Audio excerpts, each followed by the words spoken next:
Good evening, students. I hope the last lecture is clear to all of you.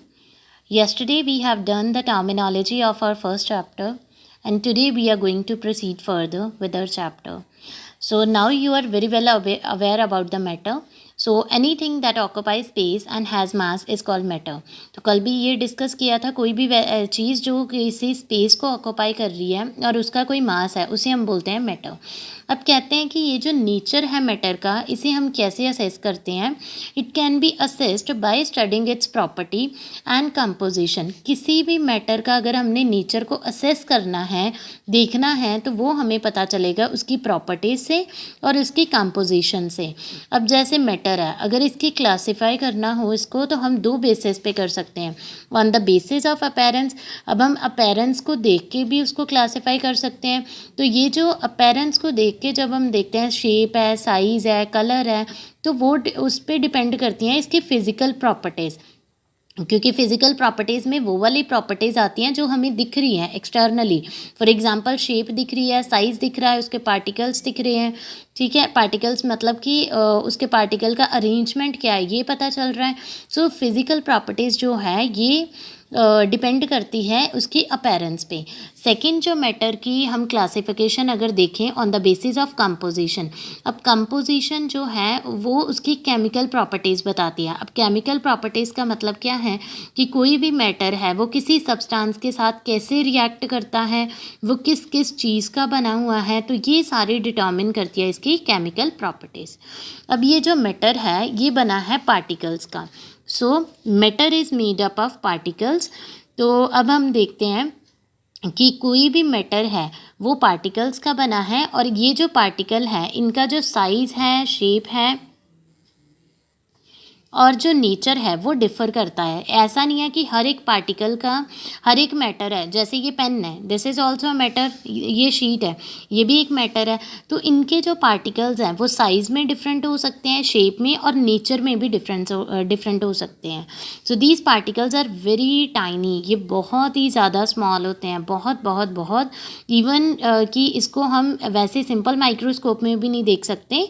इसके लिए हमें specialised microscope चाहिए जिसकी बहुत ज़्यादा रेजोल्यूशन पावर है, जो हमें बहुत ज़्यादा छोटी चीज़ को भी बड़ा करके दिखाए.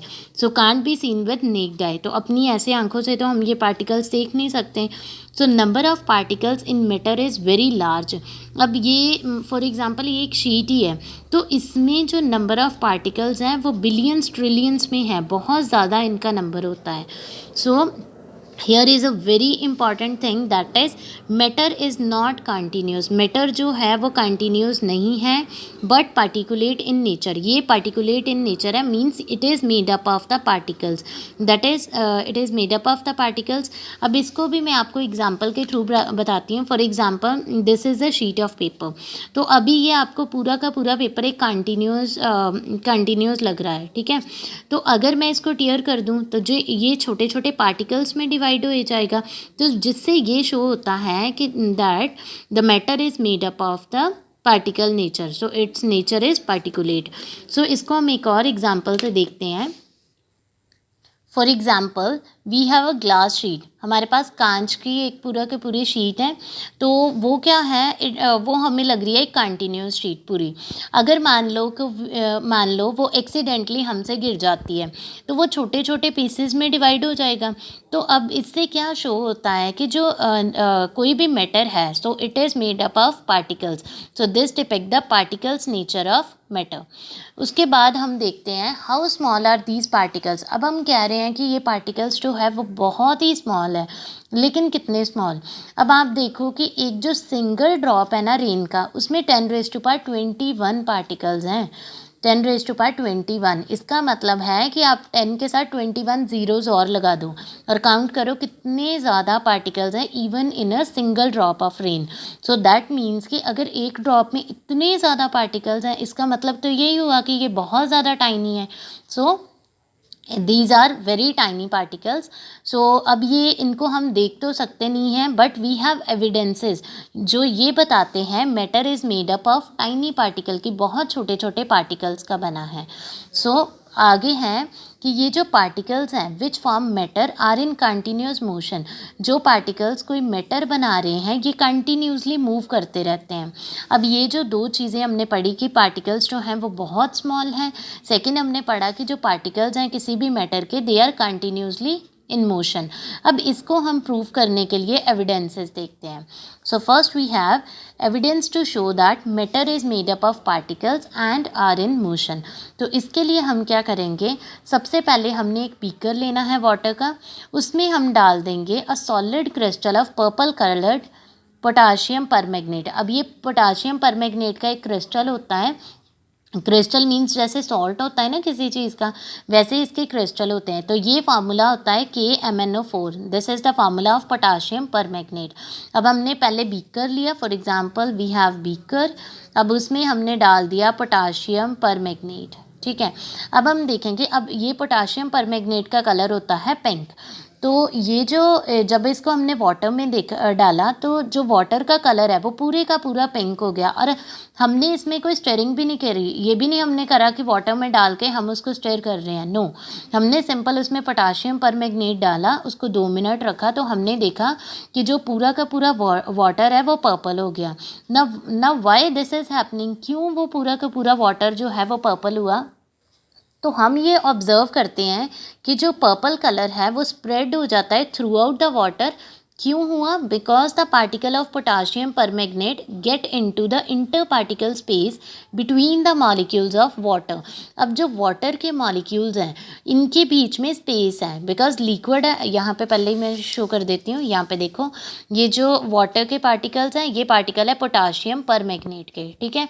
हमने सबसे पहले क्या किया, ये बीकर लिया जिसमें वाटर है, तो ये वाटर के पार्टिकल है, इसमें हमने डाल दिया पोटाशियम परमैंगनेट। अब यहाँ पे पहले पोटाशियम परमैंगनेट है, अब इनके बीच में स्पेसेस हैं, तो ये पोटाशियम परमैंगनेट क्या करेगा, इन स्पेसेस के बीच में, इंटर पार्टिकल स्पेसेस जो वाटर मॉलिक्यूल हैं इनके बीच में ये आना स्टार्ट हो जाएगा। तो यहाँ पे क्या हो रहा है कि get into the inter particle spaces between the molecule of water. तो हम कंक्लूजन क्या निकालते हैं इसका, इससे हमें क्या डिपेक्ट होता है कि जो पोटाशियम परमैंगनेट के क्रिस्टल्स हैं और वाटर है वो छोटे छोटे पार्टिकल्स का बना है, तभी तो वो दोनों मिक्स हुए हैं, क्योंकि पार्टिकल्स के बने हैं। सो दूसरी चीज़ हम ये देखते हैं, particles mix on their on without any external steering, कि हमने एक्सटर्नली उसको कोई स्टेर नहीं किया, वो अपने आप ही मिक्स हो गए। सो जो पार्टिकल्स हैं वाटर के और पोटाशियम परमैंगनेट के हैं, that means they are constantly in motion, वो मोशन में हैं तभी तो वो अपने आप एक दूसरे के साथ मिक्स हो गए, ना हमने कोई स्टेरिंग करी। तो यही दो चीज़ें हमने प्रूव करनी थी। फर्स्ट हमने प्रूव करना था कि ये जो पार्टिकल्स है ये मैटर है कोई भी, वो पार्टिकल्स का बना है, तो इससे हमें ये पता चल गया, तभी तो वो मिक्स हुए हैं। सेकेंड हमें ये पता चल गया कि ये मोशन में है, because we haven't done any stirring externally, हमने कोई स्टेरिंग नहीं करी, वो अपने आप ही मिक्स हुए हैं। तो यहाँ पे आप देखो डायग्राम के through, this is a beaker which contain water, so particles of the water, अब हमने डाल दिया पोटाशियम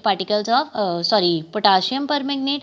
अब ये जो पार्टिकल्स है पोटाशियम परमैंगनेट के, अब ये क्या है, इनके साथ मिक्स होना शुरू हो जाएंगे, तभी ये पूरा, जब यहाँ पे पूरी तरीके से मिक्स हो गया तो ये इसका कलर जो है वो भी टर्न पिंक टर्न हो गया।